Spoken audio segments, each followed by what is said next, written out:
Hello, Guardians. Welcome back to Tower Casuals, the Destiny podcast. I'm your host, Corey Deering, and alongside me, as always, is a vault dwelling, Jotun Toten, Atheon shattering, hero of time, Josh Finney. Hero of Time, I like that. It references two of my all-time favorite games. Yeah, Destiny and Zelda. Yeah, I like it. Yeah. How are you, Josh? I'm good, Corey. It's been a busy week. Yeah, I agree with you 100% that it has been a busy week. It's been a very busy week, but it's been a good week. It's been a really good week. Yeah, why has it been a good week, Josh? Went to a wedding of some dear friends over the weekend. Yeah, I saw you got all dressed up and snazzy. I did, all dressed up and snazzy. I didn't know they made dress shirts, hoodies out of dress shirts. You learn something new every day. I left my token hoodies at home. I did not take a single hoodie with me on that trip. I did, however, live in basketball shorts outside of those pictures. It was nice though. We went to Hot Springs, Arkansas for the weekend. Ooh. Yeah, it was an interesting drive, but I've told the story on a few other pods at this point. You can find it elsewhere. Don't want to derail our conversation already. Derailing is what we do best, Josh. I'm getting tired of reliving almost being in an Eli Roth-esque horror movie. Other than that, though, no, it's just been a consistently good week. Got that. Got some not last minute, but the final preparations for a long-awaited vacation taken care of this week. So saw a whole lot of money go out of my bank account for plane tickets and Disney World tickets. So in about 50 days, I guess, I will be dining with the Earl himself. Yes. Josh will be casually sandwiching. I will be casually eating a sandwich. I'm gonna buy extras too to bring them home with me. Nice. We're staying at a hotel literally next door to Earl of Sandwich. You said you're staying at Saratoga, right? We were staying at Saratoga Springs. For those of you who are confused about what I'm talking about, I'm going to Disney World the first week of September, right after Labor Day. I'm going for about 5 days with my girlfriend and some very dear friends of ours. I've ordered a Backbone controller for my phone so I can play some Destiny on the go. Are you going to be doing some strikes while you're standing in line for Tower of Terror, Josh? You know what? I might go to the tower when I'm waiting for Tower of Terror. That'd be hilarious. We'll be 2 weeks. We'll be 2 weeks removed from the Witch Queen reveal though when I get on that plane. We're leaving on Wednesday morning, Wednesday the 8th. So I joked about how I was going to stay up all night to do my reset activities, so that do them during the day on Tuesday, and then stay up Tuesday night and just play all night, and then sleep on the plane. And my girlfriend was not happy about that proposition. But it's just the plane. Well, I was like, no. I was like, if I do that, though, I was like, I don't have to play it all the week that we're there. And she was like, you and I both know that's a lie. You have Game Pass on your phone now. You're going to be playing it. I was like, you know what? You have a good point, because Psychonauts 2 comes out the day after the new season launches. It's true. It's true. So Psychonauts 2 may be my vacation game this year. Very interesting. Along with Lake, because Lake comes out right before then, too. Yeah. Very excited. Very excited. Going to be a great fall for games. Yeah. Very excited for Psychonauts 2, by the way. Yeah. Very, very... Oh, God. We're only a couple weeks away from Psychonauts 2. How crazy is that sentence to say out loud 16 years later? Isn't it... Side tangent. Isn't it crazy how Microsoft was the original publisher of Psychonauts and then pulled out, and now they just own Double Fine? Yeah, I mean that's a crazy story. Like, if you don't know what Microsoft was supposed to publish it, they pulled out. And it was the last game I think that Majesco ever published. Yeah. Before they went under, and Rip Majesco. When the game went to digital marketplaces, at least for the Xbox, Microsoft was listed as the publisher even before buying Double Fine. So just some kind of crazy trivia that Tim Schafer's just kind of bounced around for 15 years, and, well, now he's at Microsoft. Yeah. Well, you love to see it. I'm very, very excited for that. Flight Sim, of course. Ghost of Tsushima Director's Cut. Halo, Forza. which we might great. Might talk about Halo a little bit at some point this long season. Yeah, before we jump into the trial, I kind of want to address how the back half of this year is going to go. We're through the first 6 months. Our episodes lately have been a little short. There's not a whole lot to talk about during the summer. Not only is it summer, which is traditionally the slowest time for Destiny, but this summer is especially slow because there's no moments of triumph right now. It is just the Solstice of Heroes. We don't have, like Season of the Raid going on like we did last summer. And on top of that, we haven't had the reveal for the next expansion yet because of how they're shifting those announcements. So the back half of this year, we do know, as of right now, it appears that we're going to have one long season like we did for Season of Arrivals that will span from the last week of August to sometime in Q1 of 2022. I think both Corey and I kind of have like the week of Valentine's pegged probably is when the Witch Queen is coming out.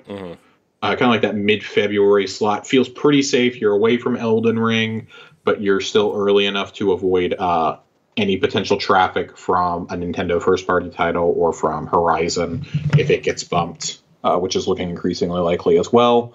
You're out of the way of that Halo launch window, Call of Duty Battlefield, etc. Corey and I were talking earlier today, and we both love Halo. Our friend Colonel Panic loves Halo. Nerd Generalist loves Halo. We may talk a little bit of Halo. We'll still cover Destiny, of course, week to week, but we may talk Halo outside of Schwab's and Lore Corners. We may have like a Halo segment here and there, especially after it comes out, so we can talk about the campaign a little bit. Bungie's 30th is coming up this year. I'm kind of thinking through some fun things we can do this fall, or look back and reminisce on some of Bungie's past games. Did you see that rumor floating around today, by the way? The Halo crossover, how they're gonna the reason why that's the other one that's the other thing that I'd like to get to before we jump into the Schwab. About a month or so ago, we told you all about a pastebin leak that we had, or not pastebin, a notepad leak, because they're two different leaks now, that we had seen that was last modified supposedly back in mid-April, right before we found out about Season of the Splicer. And it accurately listed like major things that have happened in this season. It was a file that is thought to have been originated and supposedly began floating around shortly after Beyond Light's release, because it had details for the ending of Season of the Hunt. It had all sorts of details for Chosen, for this, ritual weapons that we've now gotten, buffs and nerfs that have come to several different archetypes that we did not yet know about, as well as including some basic Witch Queen. There were some Witch Queen spoilers sprinkled in there. The juiciest part of it, though, for us was that there's a rumor in there that there is another season that will come between Season 15 and the Witch Queen. That will be it'll be a free season that with some reprised Destiny 1 content, some new exotics, a dungeon, etc. But the juicy part was that the Halo 1 Magnum supposedly is coming to Destiny, along with armor from Halo, Spartan armor for your Guardian. This new leak, I'm going to pull this up because I think we have truly jumped the shark with this one personally. Yeah, it seems a little out there, but also we've seen weirder things happen. We have seen weirder things happen. There's two things. So we're going to address it. This is the note. So we talked about Notepad. This that we're about to talk about is a pastebin leak. And there's a line at the end of the TWAB that I want to bring up first, and it's Damaged, the community manager, wrote it. He says, regarding the Witch Queen reveal, we'll get there soon enough, cryo sleep or not. Bungie definitely knows that this whole pastebin and notepad things, these leaks are floating around. I don't know if this is just him joking around, which it probably is. But I'm gonna pull the paste bin up, and we're gonna talk about some of the just absolutely ridiculous things in this because it's a very long week. I'm gonna try to stay away from anything too spoilery because if this ends up being true, I have basically blown the next couple of seasons and the next expansion for myself.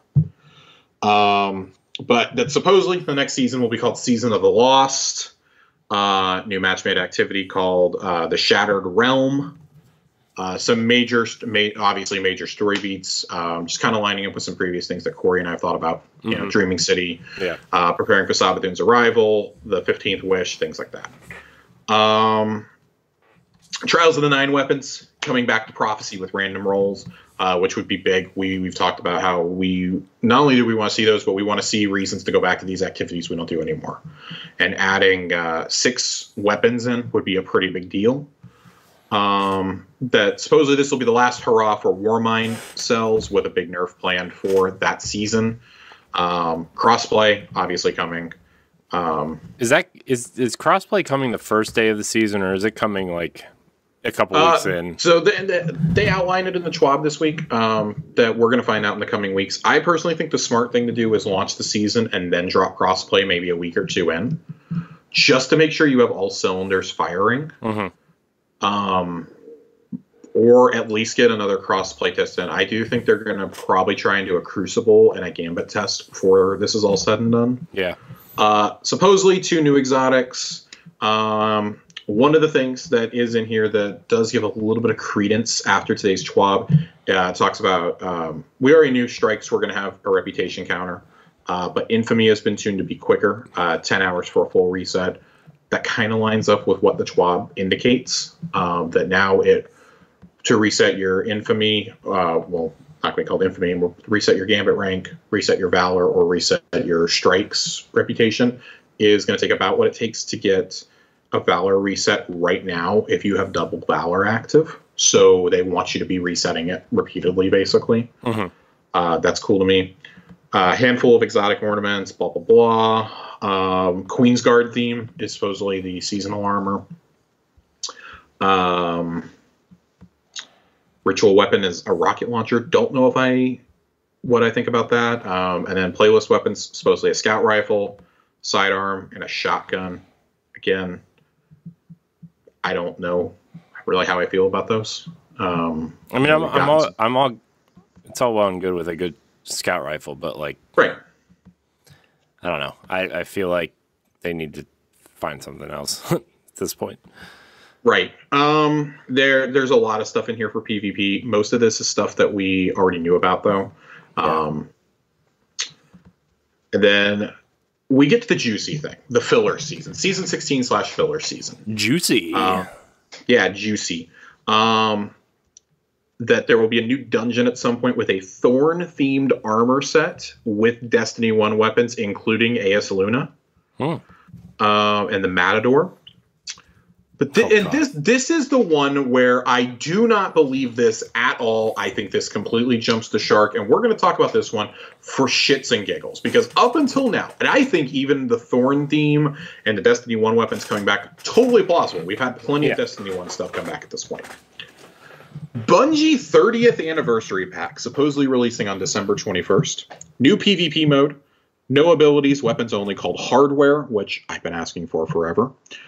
4 new PvP maps, 2 brand new, 2 from Destiny 1. 2 secret missions. Buyable pack between 15 and 16.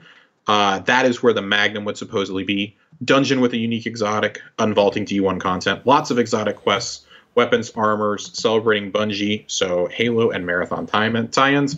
And this is my absolute favorite part of this, and Corey and I are going to have a great laugh.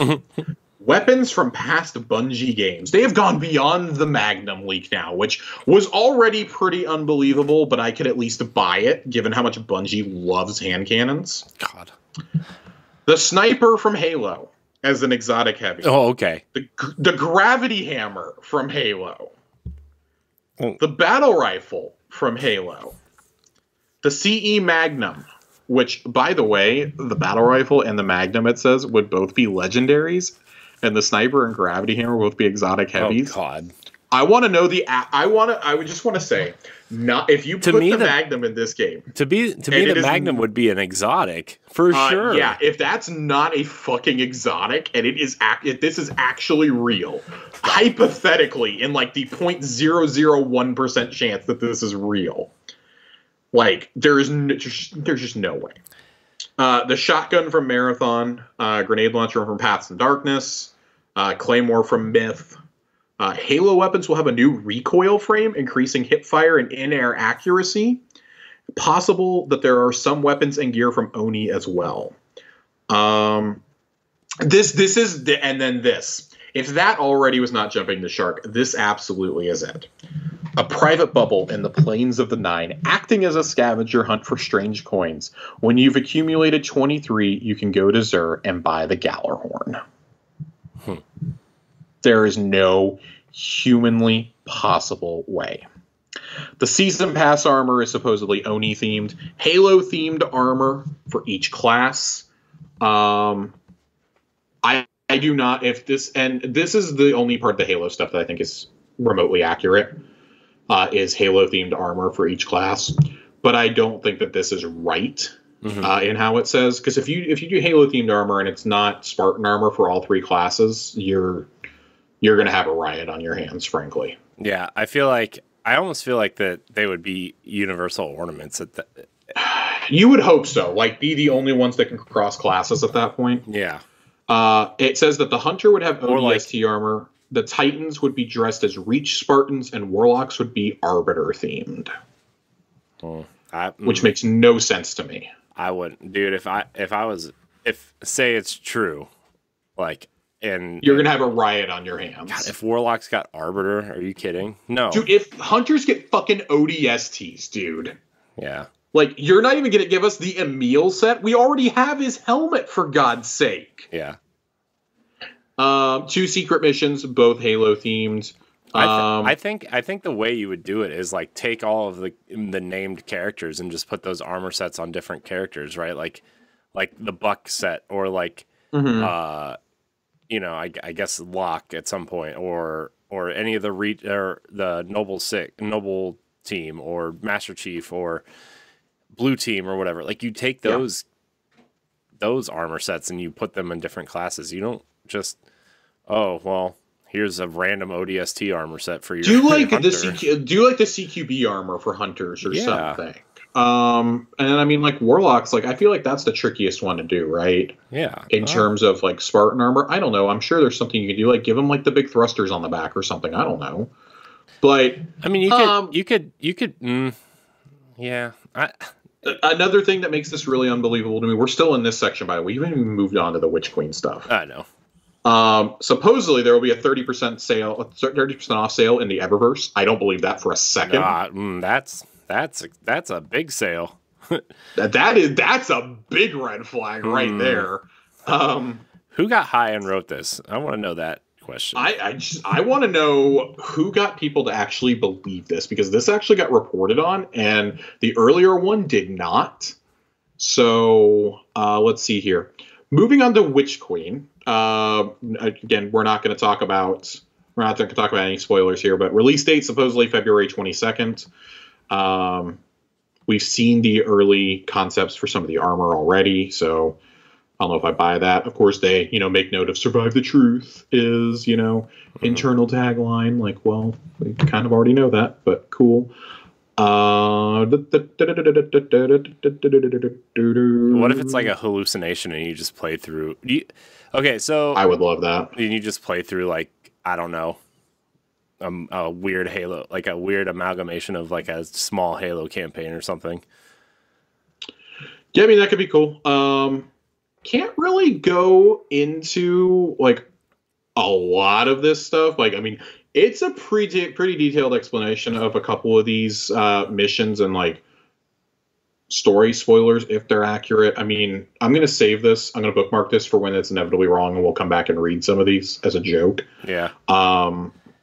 You think, isn't there a rumor that they're going to add, or that one of the rumors was they were going to add Halo maps? I heard that as well. I think that would be too much, because remember, they have to get permission from Microsoft to do any of this. Yeah. And I don't think that Microsoft is going to want maps from Halo in those games in case they ever want to put them. I mean, obviously, they're still a Master Chief Collection, but in case they want to put them in Infinite. Like, because I mean, the two that you would think is, oh, you want to play on Zanzibar and on Coagulation. I was gonna say Blood Gulch and Battle Creek or something, or Beaver Creek. I mean, Beaver Creek would probably be like the third choice. Like, I think those Hang 'em High would be a popular one. Yeah. Maybe Boarding Action. I could see that being really cool. Yeah. Let's see here. So, weapons are at their memory limit right now, solely due to Masterworks genning orbs. So supposedly they're removing this aspect of Masterworking, which I don't believe for a second. I think your solution at that point is just like you have to ditch the old consoles after Witch Queen, if that's really the point that you're at. They're going to make armor mods to fulfill the same purpose, which seems ridiculous. 34 new weapons supposedly versus the 14 we got in Beyond Light. A new piece of exotic armor for each class. Supposedly Nessus and the EDZ are being vaulted. Again, don't really believe that. In terms of, I mean, I can believe Nessus. I just don't know if they'll ever vault the EDZ as much as it needs to be. The only thing that would vault the EDZ is if they actually put in Old Chicago at that point. Yeah, and I mean this makes no mention of Old Chicago being there, which is a little ridiculous. You think we're ever going to get Old Chicago? Like, I think if you were ever going to get it, this is the time. Yeah. Like I don't, and that's the one, like there's so many people convinced we're getting it, and I have yet to see evidence that says we are getting it. It is playing into the Trials lore now though, so who knows? Mm-hmm. And it was one of the zones they did want back in Destiny 1, and they couldn't figure out how to make it work. Mm-hmm. It was supposed to be a Hive-themed zone. Guardians have gone missing there for generations now. It's possible. Another Hive-themed zone.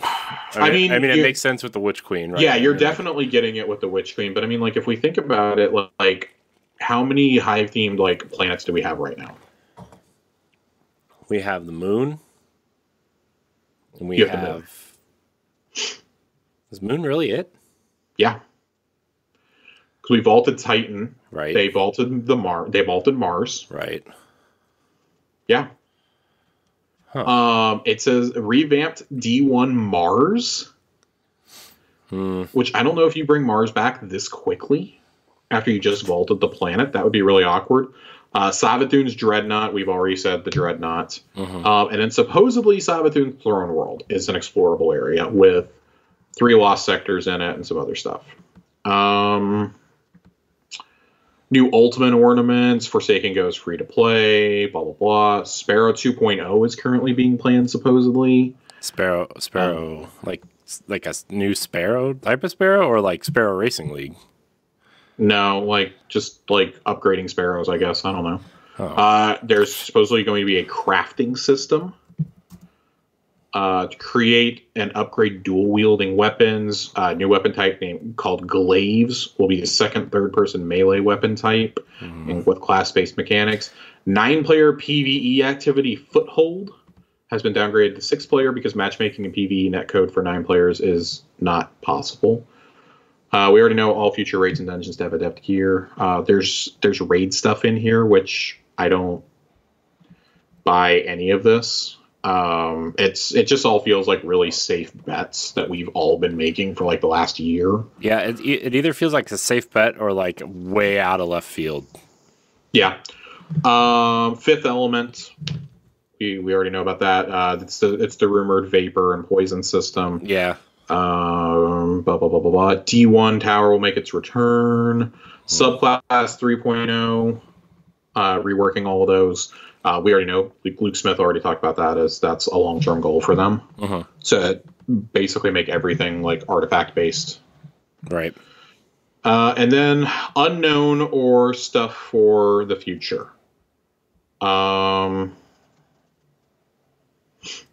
Public LFG in the tower at some point. 60% more sniper flinch. D1 raid reprise in year 5, dependent on the success of Vault's reception. I think Vault has been great. Something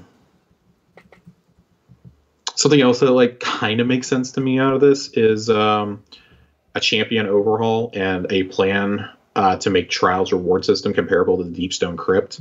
Something that we speculated about on this very show a couple of times. Mm-hmm.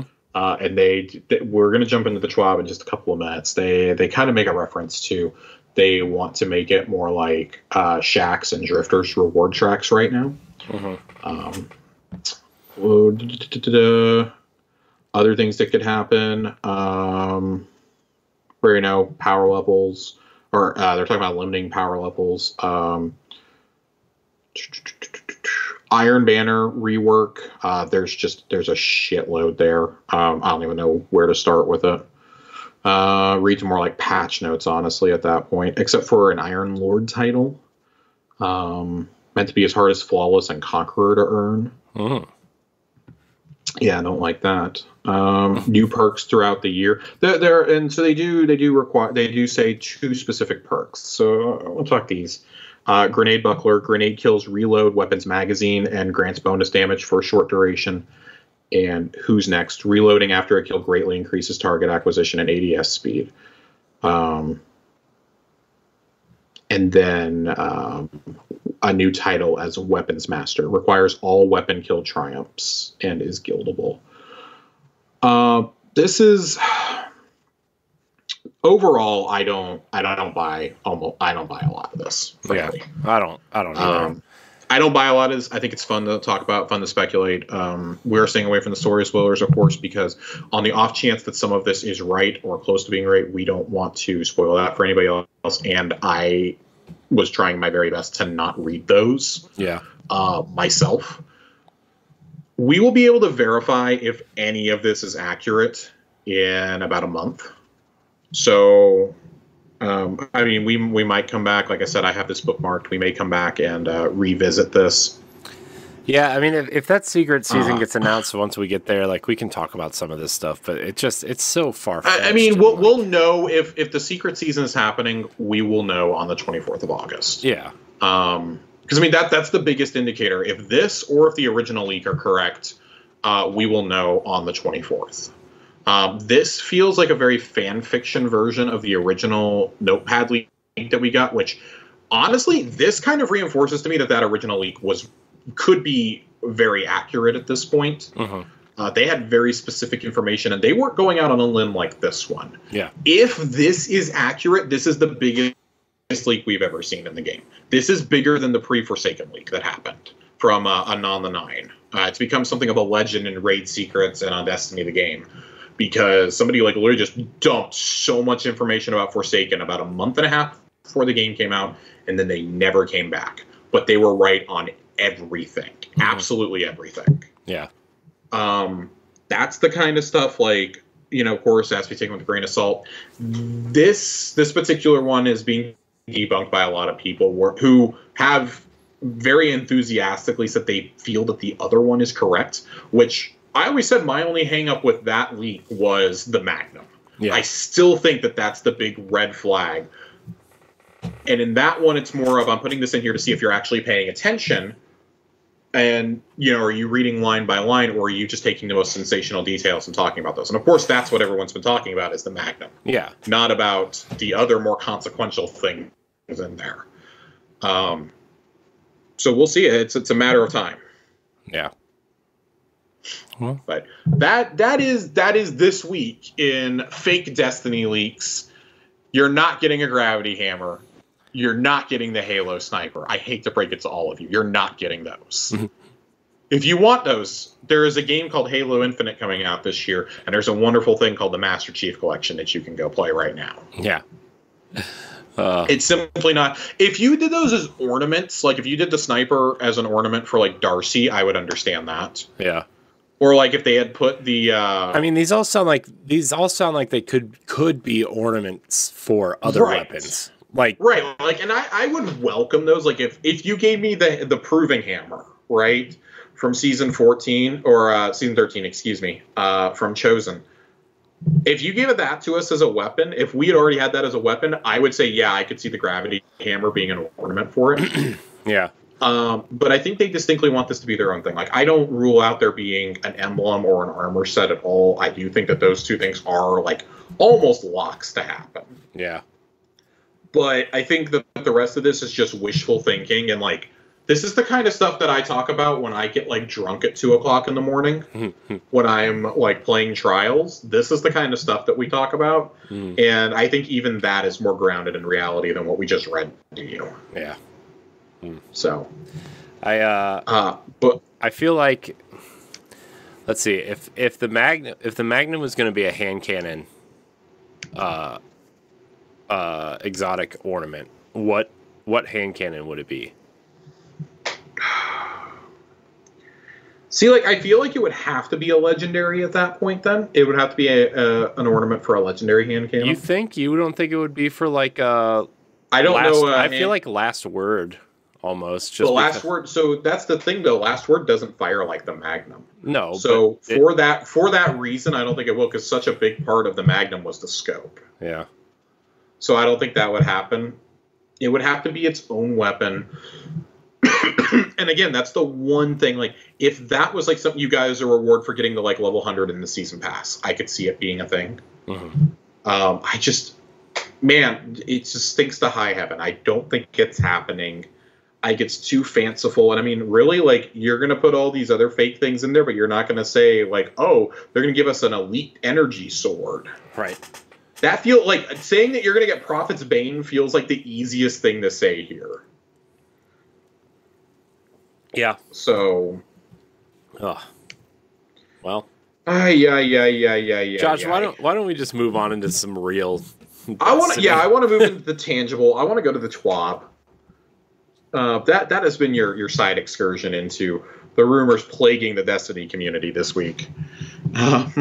This week's TWAB, it's short, but it's got some juicy stuff here about the future of ritual activities, which is pretty exciting to me. This is the first tease that we have of Season 15. Like I said, we're about 4 weeks out from the full reveal. By the time you're listening to this, we're about 4.5 weeks out, I think. But the steady climb towards reputation and rewards is something I've come to love in Destiny over the last few seasons. A reset can fly by while playing with a group of friends, but other times I could get stuck trying to finish out my Gambit challenges. Even so, having a direct way to grind out Ascendant Shards was a welcome change with the release of Beyond Light. This week, we're going to have the Rituals lead to walk you through some changes coming. And this is Alan Blaine, who's the Rituals lead, talks a little bit here about just kind of the history, what they decided to do with the changes last season and this season and whatnot. He says, these are some of the changes we can expect in Season 15. In Season 15, ritual reputation systems on Shaxx, Drifter, and Zavala will be known as Crucible, Gambit, and Vanguard, respectively. Infamy and Valor names will be retired. Glory will continue to live as the competitive Crucible reputation system. We're also introducing Trials ranks in Season 15. More about that in a future TWAB. Thank God. Just let me keep my tokens week to week, guys. I'm getting really irritated not being able to hold on to those tokens. We're also rebalancing all ranking systems to have progression times that are similar.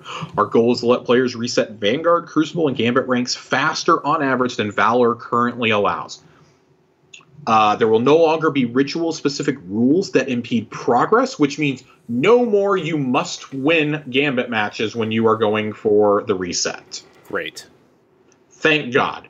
We are removing win streak bonuses in exchange for activity streak bonuses. So for those of you who remember in Destiny 1 when you used to get a bonus when you would hang out in the Crucible or the Vanguard playlists, you'd get extra rep the more that you played. That's what they're doing here for all 3 activities. Good. Bring it on. I like it. Reputation bonus weeks have been standardized to 2-time multipliers when active. And bounties will no longer provide reputations as rewards, but will primarily focus on XP. We took a long, hard look at how long it would take for players who win nearly every game to reset their reputation versus players who lose nearly every game, and tuned it so that the total time taken to reset is only around 2 times instead of the 3 to 4 times now. Overall, we expect 2/3 of your reputation to come from simply playing activities. If you win matches in Crucible or Gambit, you still reset a little bit faster. As we mentioned, Glory will continue to live as our competitive Crucible reputation system and will also retain win streaks for faster ranking. We do not have any specific plans to share on Glory right now, but we are looking at opportunities in future seasons for updates.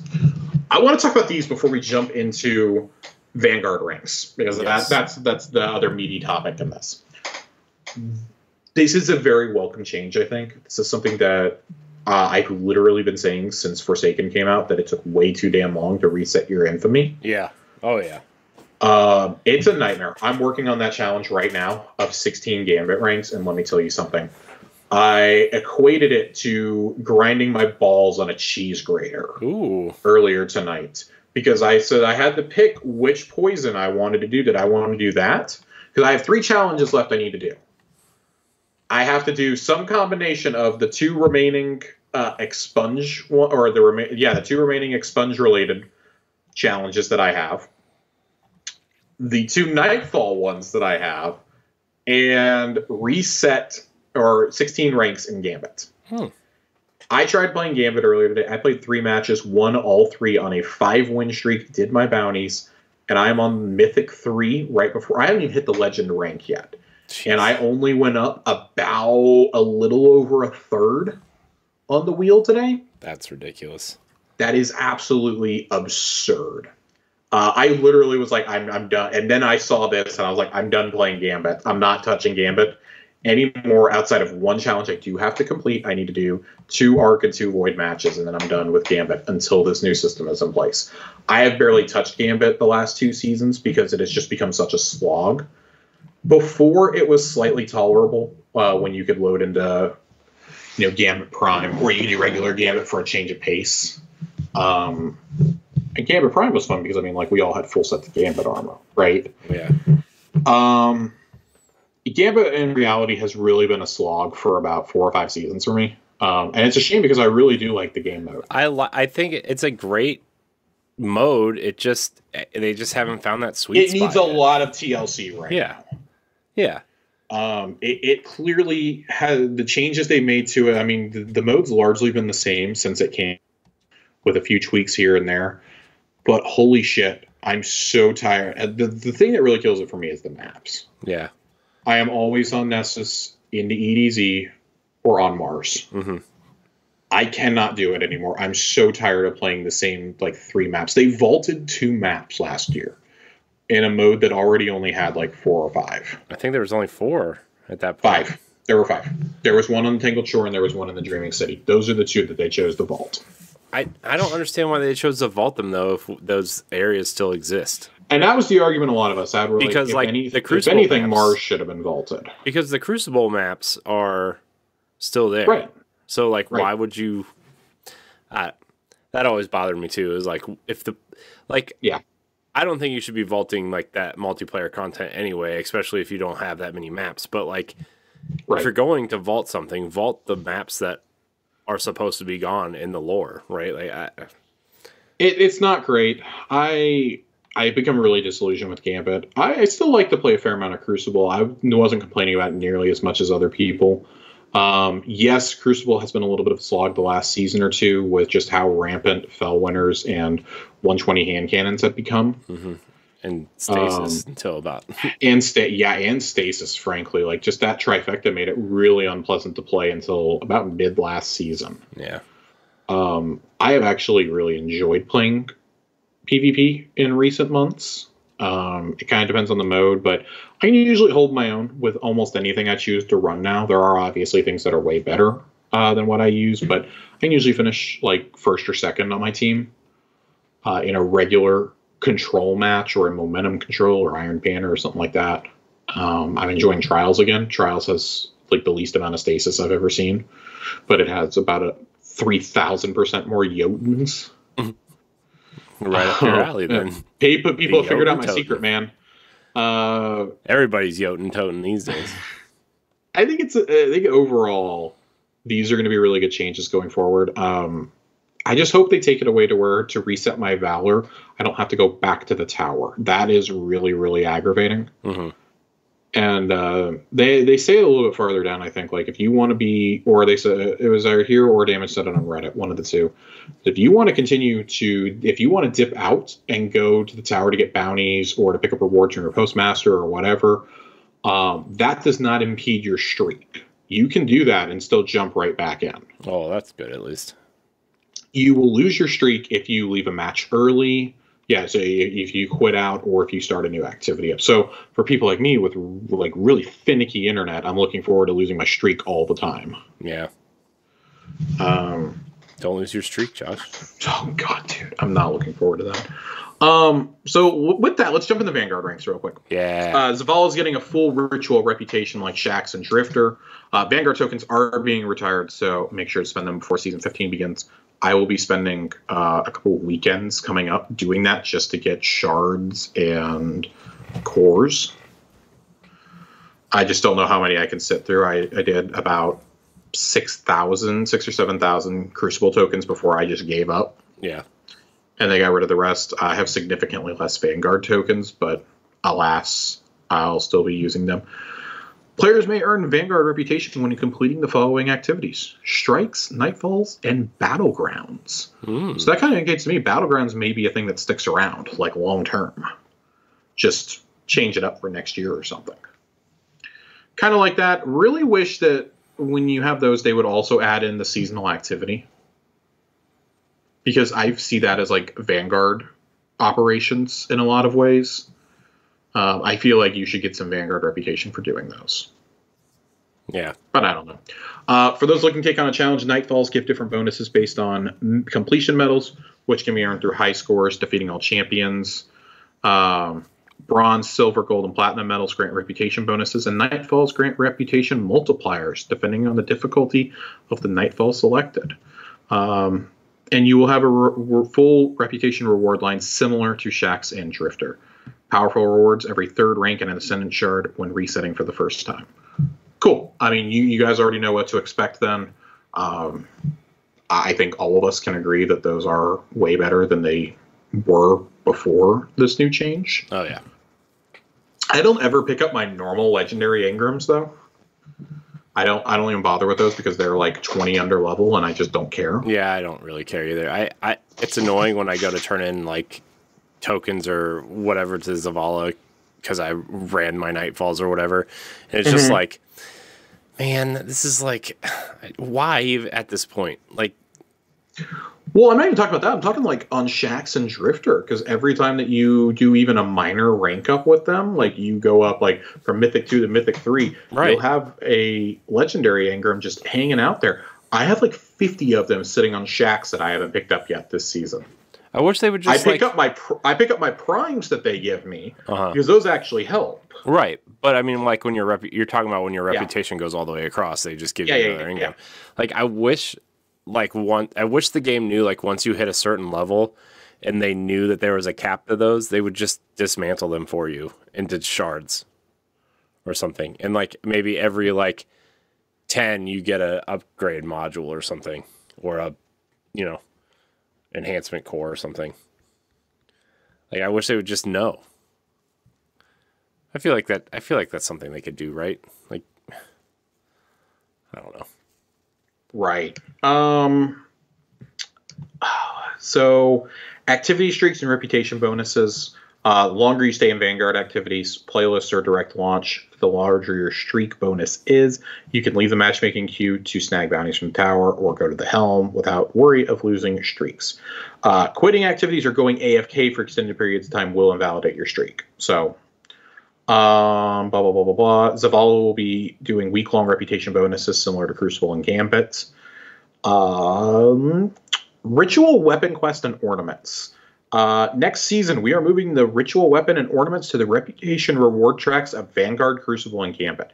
As players increase their reputation during the season, they'll work towards unlocking the weapon and respective ornaments from each vendor. We're also opting to update seasonal challenges, removing things like In It for Infamy in favor of challenges to earn ritual weapon rewards. I would have to look at what exactly that challenge is. But I almost wonder if that is the the multiple ranks you have to do. Yeah. Yeah, that's what it is. I'm looking at the list right now. Earn infamy ranks. Thank God. Thank God that's being removed. Because I think they saw an overwhelming amount of people skip it last season. Yeah. Oh my gosh, yeah. And I mean, like I said, I equated it to like rubbing my nuts on a cheese grater. So to be crass for a minute. You got some fresh that's Parmesan how bad in it's there, getting. Josh? You got some, do what? You got some fresh Parmesan in there?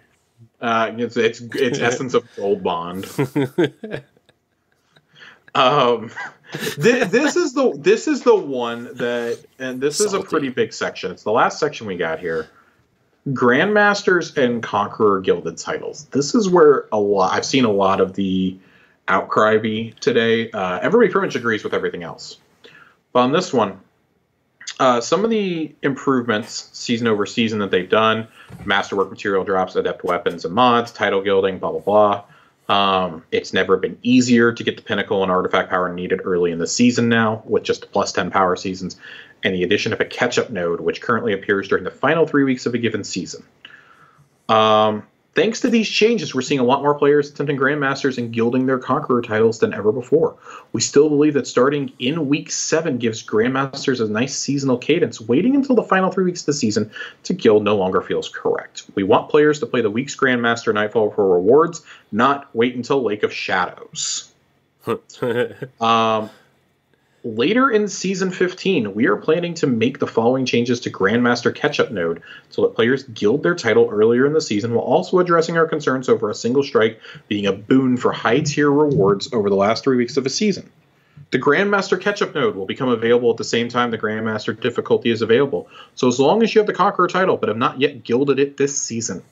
Each Grandmaster Nightfall will be available if the Fire Team leader has not completed the gilding triumph for that strike during the season. In other words, you may play each featured strike for a season to earn your gilded title. Once you've gilded your title, the catch-up node will no longer be available. So you basically can go grind to your heart's content if it's the weekly Nightfall.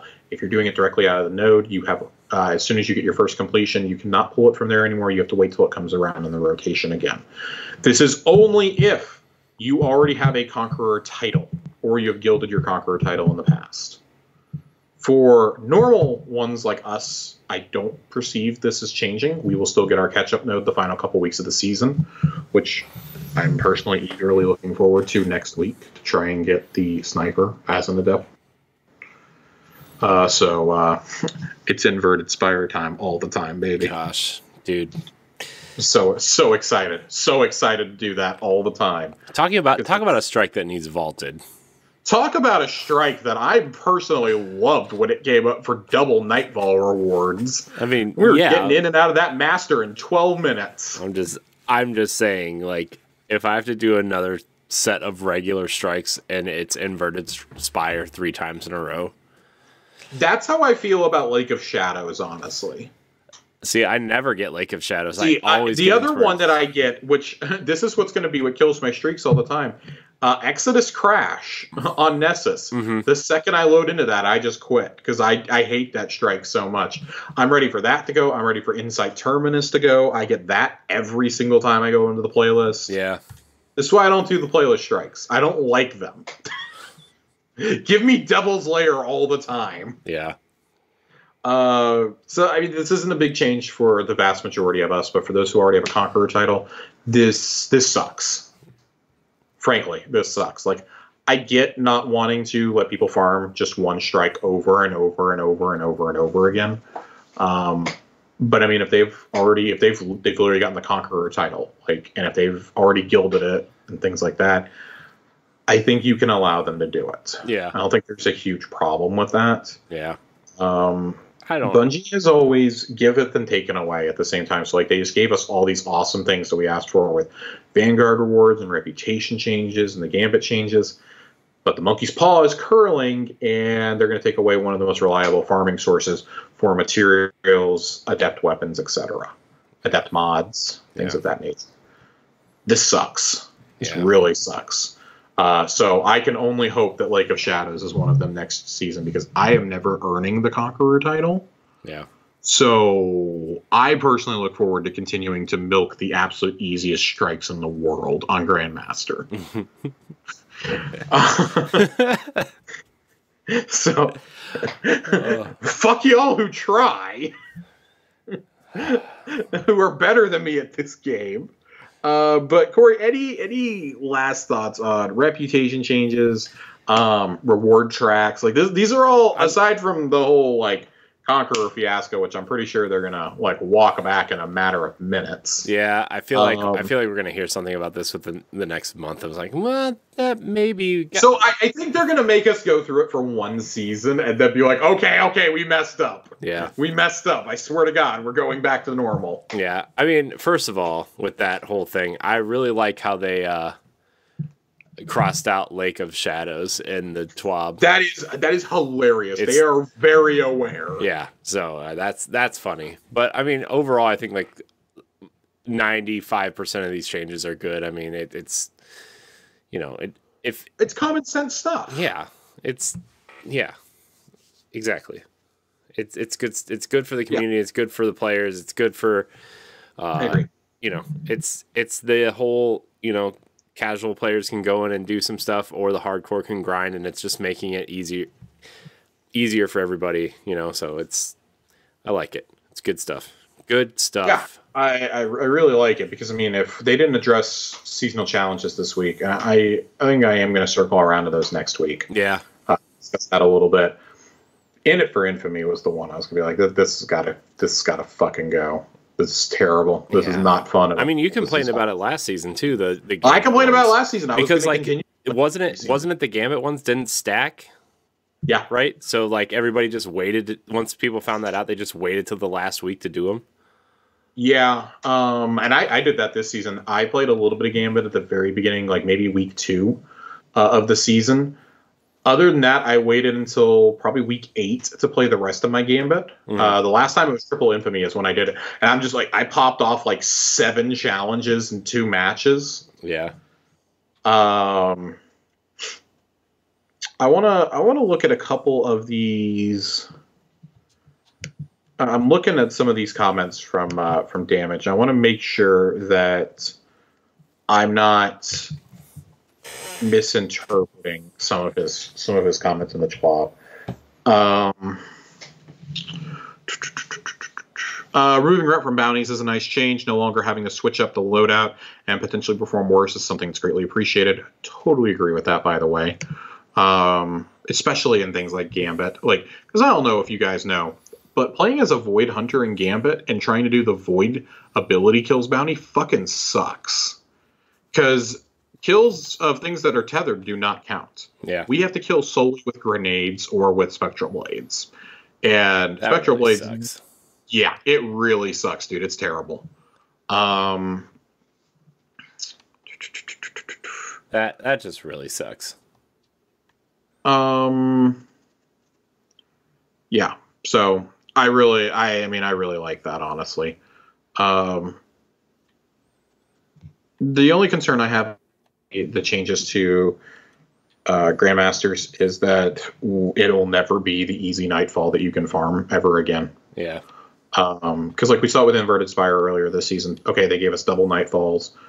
I expect double loot to, like, for example, this season, I expect it to probably come back around, maybe even next week for Warden of Nothing. Yeah. Or something along those lines. Like we saw it with Devil's Lair last season. I would prefer that they keep the handful of, like, really, like, just dirt easy strikes on hand for farming purposes. Because, I mean, nobody wants to go farm the Glassway. No. Like, that's hard enough to get done on Grandmaster to begin with. Like, I can't even do it. I have issues on Master trying to do that. Yeah. Ooh. It's just not fun. It's not a fun strike to try and do like that. Dude, Glassway. Oh. I'm not, again, I don't want to torture my reproductive organs by doing this. Is that the title of the episode? Nutsacking a cheese grater. Sure seems that way. Hunter balls in a cheese grater, dipping them in the toaster. Oh God. I do really appreciate this. This is the last thing we're gonna say about the TWAB. We're gonna move on after this. In regards to changing the terminology from Valor and Infamy. There are some people that are upset about this for whatever bizarre reason. But I like the self-awareness here from Bungie. Destiny already has a lot of words for players to memorize and understand. We hear you on the feedback that some flavor is lost, but hopefully these changes will help Blueberries as they try to learn Destiny from a fresh perspective. Because the exact exchange that's described up here is stuff I have literally had to talk to either new players or friends who are returning after a couple of years or something like that. Wait, so Valor is from Crucible, like all of Crucible, but Glory is only from competitive? Trials is competitive, right? Do I get it from there? No? Okay, Infamy is Gambit, but what's this new Vanguard stuff called again? And what about the vendor over there? Like, I have had these exact conversations before. Yeah. And I feel really bad trying to explain it to people because it doesn't make any sense. Right. So now you can just say, go to Shaxx, go to Drifter. Like, okay, because it's literally going to say Crucible rank up, Gambit rank up, which is what it should have said from the beginning. I get why they gave it flavor, but this is a game with a lot of things to take in. This is, I mean, it's an FPS that wants to be an MMO, and it's doing a very poor job at that part of it. But as a result, it's got a lot of stuff for an FPS in it. When a lot of people who play FPSs, no offense if you are a part of this crowd that enjoys it, but if you play Call of Duty or Battlefield or like Halo, it's just shooty, shooty, bang, bang. Like, there's actually like abilities and like loadouts and like, I don't know, like, you know, supers and subclasses and elements and all this stuff you have to think about, and like all these modifiers on higher end activities the farther you go. You know, there's fucking puzzles to solve in raids. Like, there's certain things you see them and you just know to shoot them because we've shot them so many times. You know, like the Vex cubes and Expunge. Like, this is a good thing, I think. I think this is a nonsensical change to get upset about. Yeah. But Corey, if we're moving along, we have one final thing to get to tonight. Yes, let's do it. And that's Lore Corner. Lore Corner. Josh, you want a little bit of Tower Casuals lore? Hit me with some Tower Casuals lore. We've been doing this for 50 episodes, Josh. And we didn't lead off with that. No. That's fine. Look, I think... 50 episodes, guys. 50. Look, 50 episodes is a great milestone, right? Like, we talked about it, a couple months ago, where we had actually... like, 6 weeks ago was actually our 1-year anniversary of this show or something. Yeah. But I think 50 is a great milestone. But Josh, you and I have been part of so many podcasts that have hit over 100 or 200 episodes that it's, you know, this is like 50 episodes is like the first step. This is the baby of the shows that we've done. Yeah.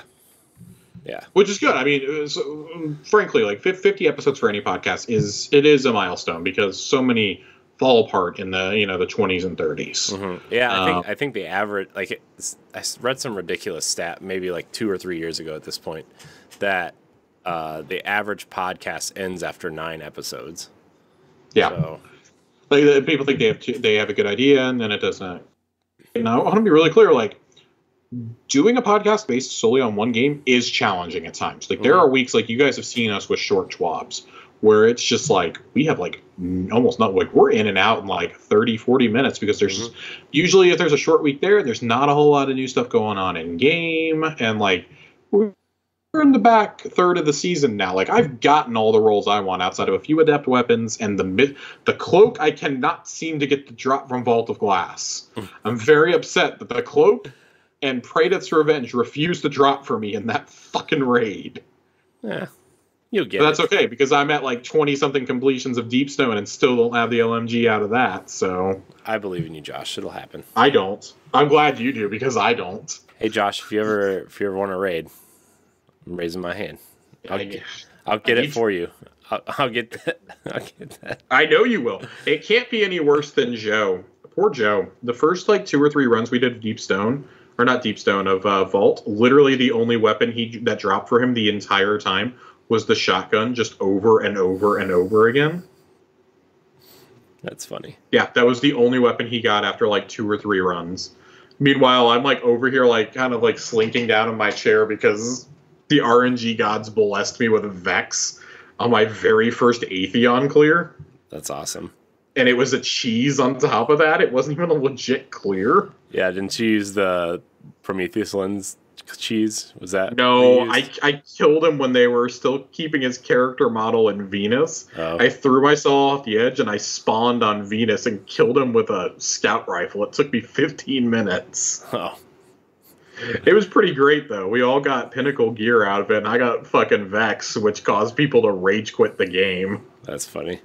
It was great. It was like the night after the raid came out, I think. Or the night the raid came out, one of the two.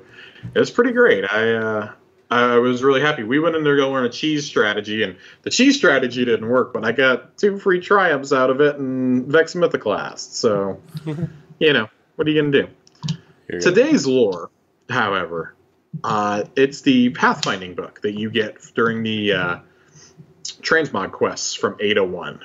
It's going to kind of take us through what Ada's been doing this whole time. So I don't know if there's a whole lot to really dissect here, but we're going to read the first 2 installments.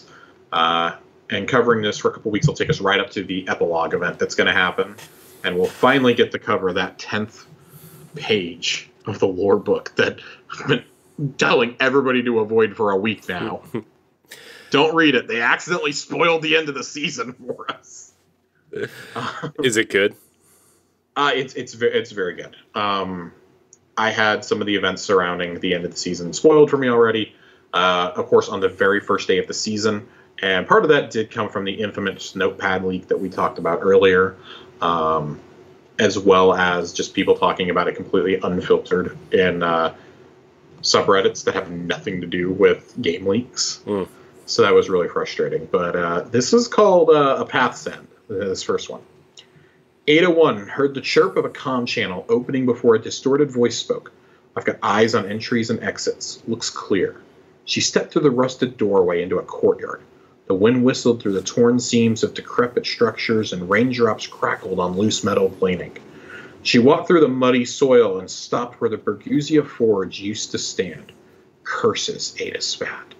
Her hands fidgeted as her gaze wandered aimlessly around the nearby barren landscape. Artemis V perched on a broken pillar, her scope methodically rotating through doorways and windows while her ghost floated patiently overhead. The other 2 members of Ada's escort lounged against a broken wall to the rear, silently watching the black armorer. She looked back, studying their featureless helmet plates, then quickly turned away. Her foot clanked against something hard and metallic. She stooped down and picked up a forgotten slab of black armory alloy, a remnant of the lost forge. Artemis kicked into the comms again. That forge tech? Any clues of what happened here? Ada sighed as she studied it. Scorched cannon sears, wire rifle cuts, kinetic ricochet marks. Almost like there's been years of combat here, Artemis quipped sarcastically. How astute, Ada said dryly.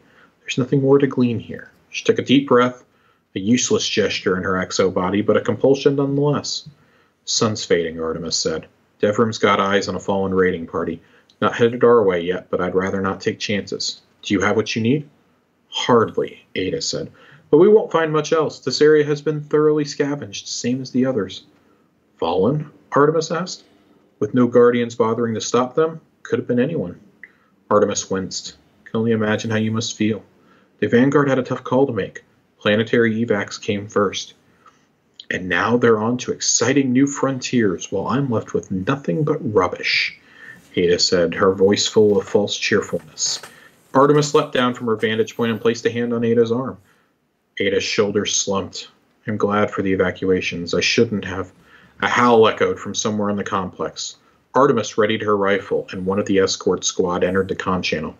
Pikes changed heading. We should get her out. Are you ready? Artemis asked. Ada studied the broken slab of metal in her hand, turning it over and tracing its jagged edges.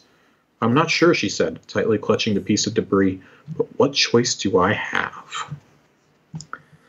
I think it's really interesting. This is one of the questions that we had was, you're vaulting the forges that are on the EDZ and on Nessus when the EDZ and Nessus are both not being taken out of the game. Right.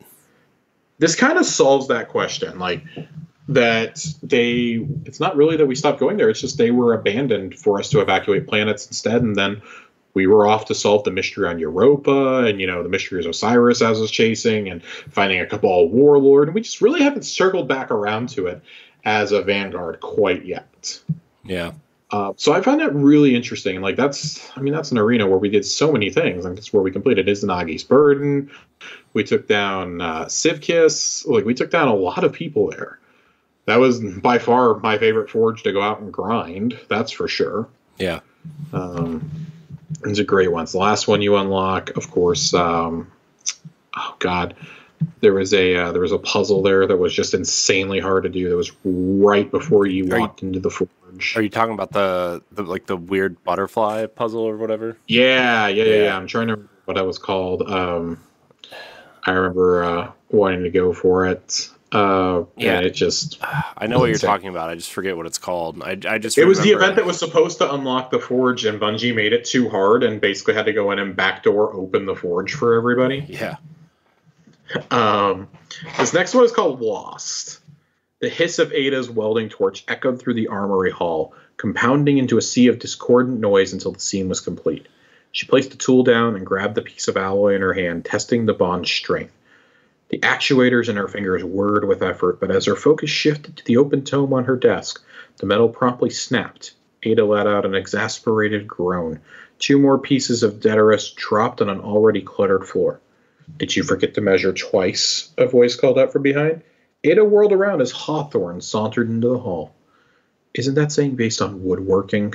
Ada asked flatly. Hawthorne shrugged. "Don't have any welding jokes." She gingerly stepped over a tangle of cables. "Great work environment you've got. Love the decor." Ada turned to her tome with intense focus. "Can I help you with something?" Hawthorne chuckled. "I was going to ask you that. Heard the cursing all the way up the stairwell." Can you interpret armory schematics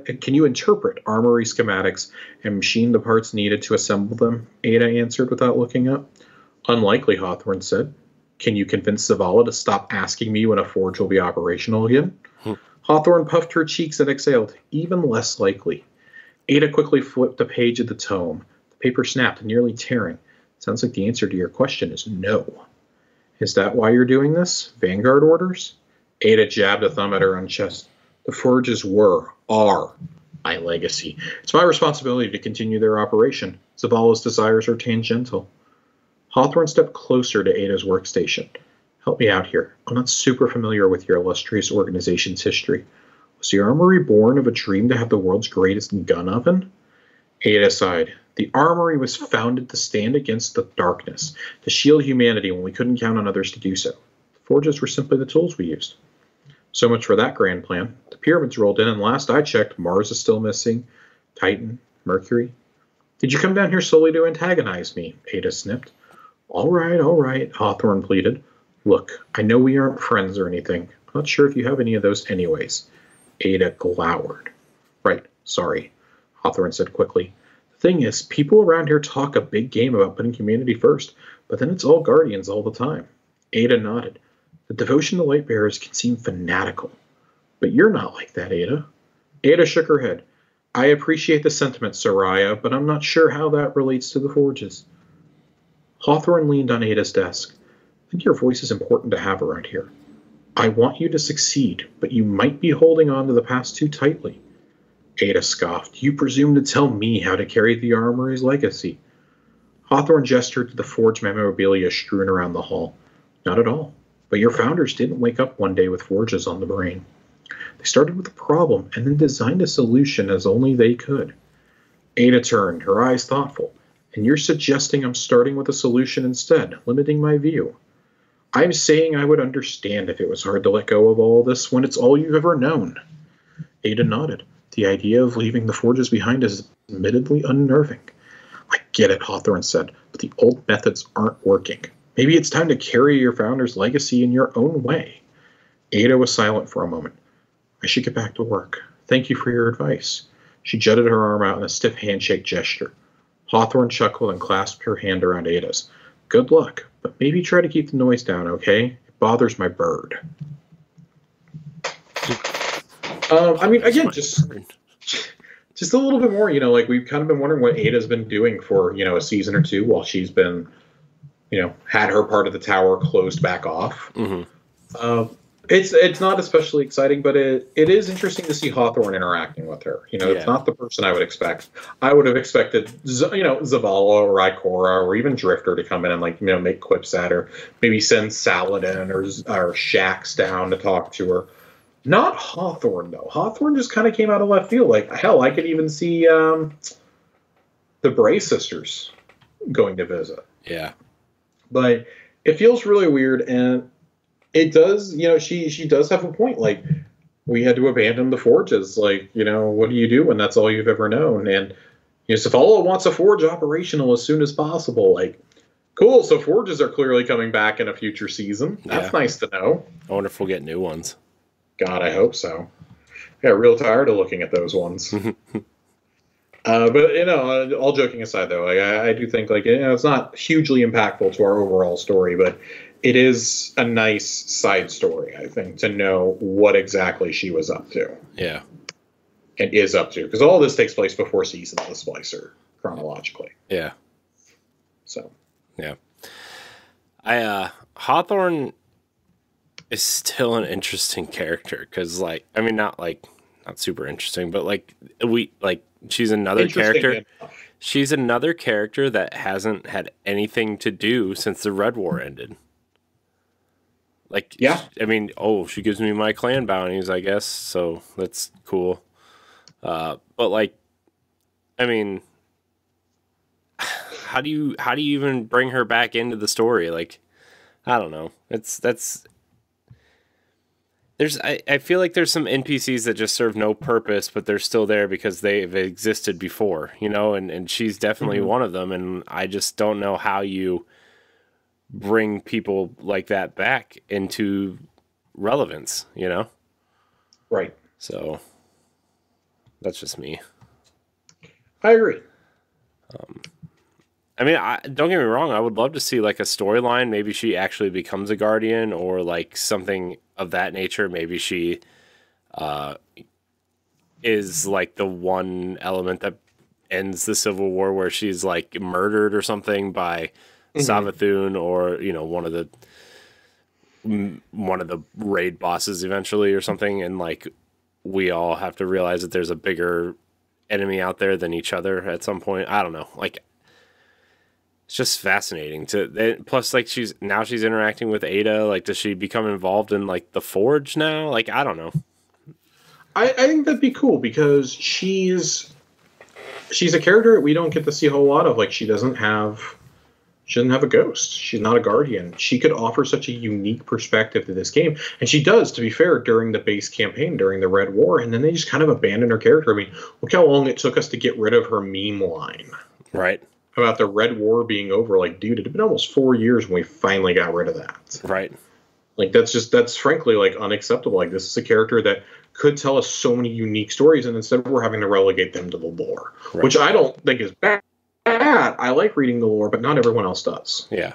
And you have just such a rich, unique story, especially now in a season where you have the Elixni living within the city. How does she feel as a normal citizen? Right. Who's lived in the wild? How does she feel about any of this? And, well, we don't fucking know. Yeah. Who, I'm sure, like, her, whatever kind of camp or tribe she's been a human tribe that she's been a part of, has like been attacked by Fallen probably many times. Like, what does she think? What does Devrim think? Yeah. So I want to see that story. I want to. Yeah. I don't want to just read about these stories. Like, and I get it. Like, there's so many stories we want to see on screen that it would just be impossible for them to tackle every single one. But there's a couple out there that would be like, okay, why don't we have, like, this? Even if it's just one of those little. I don't know. I don't want to say like slideshows, but the one like that we got about Saint, right, with the art that they've been doing in these cutscenes recently. Like, even if it's just something like that, right? I'm sure that you could put a small team of animators on something like that and tell the story, right? Like, I feel like you could. I agree. I definitely agree. So. Corey, get us out of here. All right. Well, Josh, thank you for your time tonight on this episode of Tower Casuals, episode 50. Hopefully we are talking about episode 100 at this point next year. Unless Josh gets a super cool job. And even then, we'll sneak you in here. It'll be fine. Right. Yeah, so thank you guys for watching. You can follow us at Tower Casuals on Twitter. If you listen on Apple Podcasts, please leave us a nice rating and review. It really helps us out. I want to remind you that Tower Casuals is on your podcast feeds every Thursday night after we record. I will try to get it up as soon as possible. Josh, where can we find you? You can find me on Twitter at Josh_Finn, 2 N's. You can find me on the last couple episodes of Q List, talking about How I Met Your Mother, the legacy of that show. And, here every Thursday. Yeah. You can find me at I am CoreyNHD on Twitter. You can find me hosting the Boss Rush podcast. You can find me on various other things on the internet. I want to thank everybody for watching and or listening. And until next time, we love you. Goodbye. Goodbye.